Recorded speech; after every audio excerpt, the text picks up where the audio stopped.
ایک سوال یہ بھی ہے کہ آئی بی ایس کے بارے میں بتائیں. تو دیکھیے آئی بی ایس کے بارے میں ہمارا ویڈیو ہے ہمارے چینل پہ، ڈاکٹر واحد بیگ کے نام سے آپ دیکھیں گے تو ملے گا. وہاں آپ بہت ڈیٹیل میں اس کو سمجھ سکتے ہیں. ایک اور سوال ہے کہ طب یونانی کی دواؤں کا نام یونانی میں نہ ہو کر عربی اور فارسی بھاشا میں کیوں ہے؟ انٹرسٹنگ سوال ہے. انفیکٹ طب یونانی جو یونان سے چلی تھی اس کی تمام دواؤں کا نام یونانی میں ہی تھا. اگر آپ پرانی کتابوں کا مطالعہ کریں گے تو وہاں پہ آپ کو یونانی نام ہی ملیں گے. جیسے کہ آپ جامع المفردات پڑھیں ابن بطیار کی، جو کہ ایک عربی مفردات کا رائٹر تھا، اور اس کے آس پاس کے لوگوں کی بھی پڑھیں گے تو تمام ان میں کتابوں میں یونانی نام، بربری نام ہی ملیں گے، مصری نام وہ سب ملیں گے. لیکن چونکہ جب وہ طب یونان سے ہو کر کے اور ایران میں آئی تو ان کے نام انہوں نے ایران میں رکھے اور ایران میں لکھے جانے لگے. پھر جب عرب میں آئی تو عربی میں لکھے جانے لگے، انڈیا میں آئی تو انڈیا کے میں بھی نام لکھے جانے لگے. حالانکہ اگر آپ بہت گہرا مطالعہ کریں گے، جو کہ میں ہمیشہ کہتا ہوں کہ آپ جو یہ پی ڈی ایف کے مطالعے میں لگے رہتے ہیں نا، یہ ہر دنیا کو بہت چھوٹی سی کر دیتا ہے. جبکہ اگر آپ کو ایکسپرٹ بننا ہے، قابل بننا ہے، کامیاب ہونا ہے، تو پھر دیکھیے آپ کو ٹیکسٹ بک ہی پڑھنی پڑیں گی.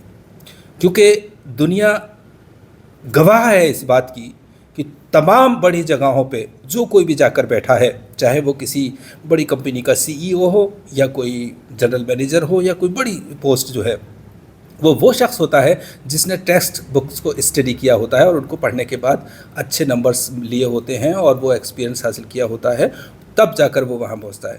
ہم یہ جو کنجی جو ہوتی ہے نا، یا کی نوٹس، پاس بکس، ان سے آپ پاس ہو جاتے ہیں اور اپنا کام بھی چلا لیتے ہیں. لیکن یہ بھی سچ ہے کہ سبھی لوگ ایسا نہیں کر سکتے. لیکن جو لوگ کر سکتے ہیں، ہمارا ان کے لیے آہوان ہے کہ آپ ٹیکسٹ بک پڑھیں، اور ایک نہیں بکس پڑھیں، بک نہیں بکس پڑھیں. تو ایک سوال یہ بھی ہے کہ منجن میں سنگ جراحت کیسے استعمال کرتے ہیں. دیکھیے سنگ جراحت اپنے آپ میں ایک بہت ہی باریک اور پسا ہوا سا پتھر، بہت آسانی سے پسنے والا پتھر ہے. اس لیے سنگ جراحت کو آپ ساری دواؤں کو پیس چکنے کے بعد اس میں ڈال کر کے اور اپنے مکسر میں چلا لیں، وہ پس جاتا ہے. ایک سوال یہ بھی ہے کہ عملتاز پر ویڈیو بنائیں. دیکھیے عملتاز پر ہمارا ایک ویڈیو بہت ہی کمپریہنسو، بہت ڈیٹیل میں ہے، آپ وہاں دیکھیں ہمارے چینل پر ڈاکٹر واحد بیگ. ایک سوال یہ ہے کہ ابھی ہم نے جو شربت املی پر جو ایک ویڈیو اپلوڈ کیا تھا، تو اس کو دیکھ کر کے 1 کلو املی میں کتنا پانی ڈالنا ہوگا. دیکھیے پانی ڈالنے والا بھی معاملہ اس طرح سے ہے کہ اگر ہم خشک دوائیں لیتے ہیں، کوئی جو جڑیں ہوتی ہیں، تو ہم 1 کلو میں 8 گنا پانی ڈالتے ہیں. لیکن اگر ہم جن دواؤں کو جوشندہ بنا ہوتا ہے وہ پھول پتیاں وغیرہ ہوتی ہے، تو ہم اس میں عام طور سے 6 گنا ڈالتے ہیں. لیکن اگر وہ دوائیں جیسے املی جیسی چیزیں گودے والی ہیں تو پھر ہم 4 گنا پانی ڈالتے ہیں. تو اس طرح سے دوا کے اعتبار سے پانی کی مقدار خوراک کم زیادہ ہو سکتی ہے، لیکن املی میں آپ 4 لیٹر پانی ڈال دیں. ایک سوال یہ بھی ہے کہ کشتہ سمولفار اور کشتہ پارا نہ بنانے کی وجہ. دیکھیے کشتہ سمولفار تو ہم اس لیے نہیں بناتے کہ یہ ایک زہر ہے، اور انڈیا گورنمنٹ کی طرف سے بھی یہ بین ہے. پہلے کے زمانوں میں استعمال کیا جاتا تھا تو وہ دوسرا کشتہ ملتا تھا، کہانی ملتا تھا، تو اس کو مدبر کرنے کے بعد وہ ٹھیک رہتا تھا. ہم نے بھی پچھلے زمانوں میں کبھی شروعاتی دور میں وہ استعمال کیا ہے تو ٹھیک تھا، لیکن اس کے بعد جب سے یہ دوسرے آنے لگے ہیں تو ہم نے اس کو استعمال بنانا بند کر دیا ہے.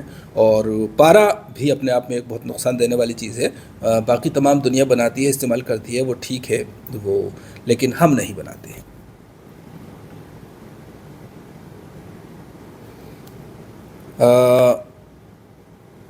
ایک سوال یہ بھی ہے کہ انفیکٹ 2 سوال ہیں ملتے جلتے.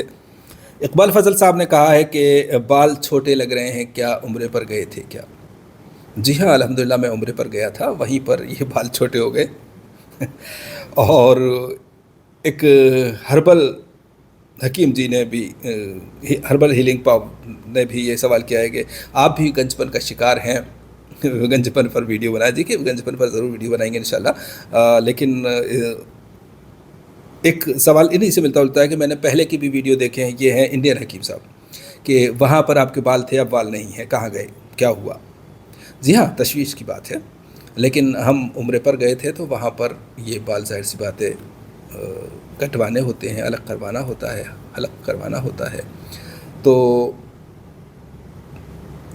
اور اس بات کا افسوس ہے کہ میری اتنی سی عمر میں 63 ایئرس کی عمر میں میرے اتنا ایریا خالی ہو گیا ہے، چونکہ میرے فادر کے بال 97 ایئرس کی ایج میں بھی مجھ سے زیادہ ہیں، بڑے بھائی کے 80 ایئرس کی ایج میں بھی مجھ سے زیادہ بال ہیں، تو ہے افسوس کی بات، لیکن انشاءاللہ آ جائیں گے، آپ لوگ کی دعا رہی تو انشاءاللہ آ جائیں گے، لیکن کچھ ٹائم کے بعد۔ ایک فائنل اور سوال ہے کہ خیار شمبر کی مقدار خوراک کیا ہے؟ دیکھیے، خیار شمبر کا ویڈیو دیکھیں گے تو وہاں مل جائے گی، لیکن پھر بھی میں بتاتا ہوں کہ خیار شمبر کی مقدار خوراک اگر آپ اس کو صرف تلین کے طور پہ، ملین کے طور پہ استعمال کرتے ہیں، جہاں کی پاخانہ صرف نرم ہو جائے، آسانی سے آ جائے، تو 5 گرام اس کا گودا۔ ایک سوال یہ بھی تھا کہ اس کا گودا استعمال کیا جاتا ہے یا چھلکا مدرے بول ہوتا ہے، مدرے طمس ہوتا ہے، اور گودا مسل ہوتا ہے، تو اس لیے اس کا گودا استعمال کیا جاتا ہے، مغز، اور یہ 5 گرام کی مقدار میں اس طرح سے کام کرتا ہے، جبکہ اگر ہمیں اسہال کے لیے لانا ہے تو یہ 25 سے 50 گرام تک استعمال کیا جاتا ہے، اور اس کو تنہا بھی استعمال کر سکتے ہیں، لیکن یہ بہت تھوڑا ذائقہ اچھا نہیں ہوتا ہے، خاص طور سے فیمیلز کے لیے، تو اس وقت ہم اس کے ساتھ سونف بھی کھلوا دیتے ہیں، گلقند بھی کھلوا سکتے ہیں آپ تھوڑا، تو اس طرح سے یہ خیر شمبر کی مقدار خوراک ہوئی۔ سوال ابھی بھی باقی ہیں، انشاءاللہ ہم بہت جلدی باقی تھوڑے سوال اور جمع ہو جائیں گے تو پھر ان سوالوں کا بھی جواب دیں گے، فی الحال اتنا ہی، اللہ حافظ۔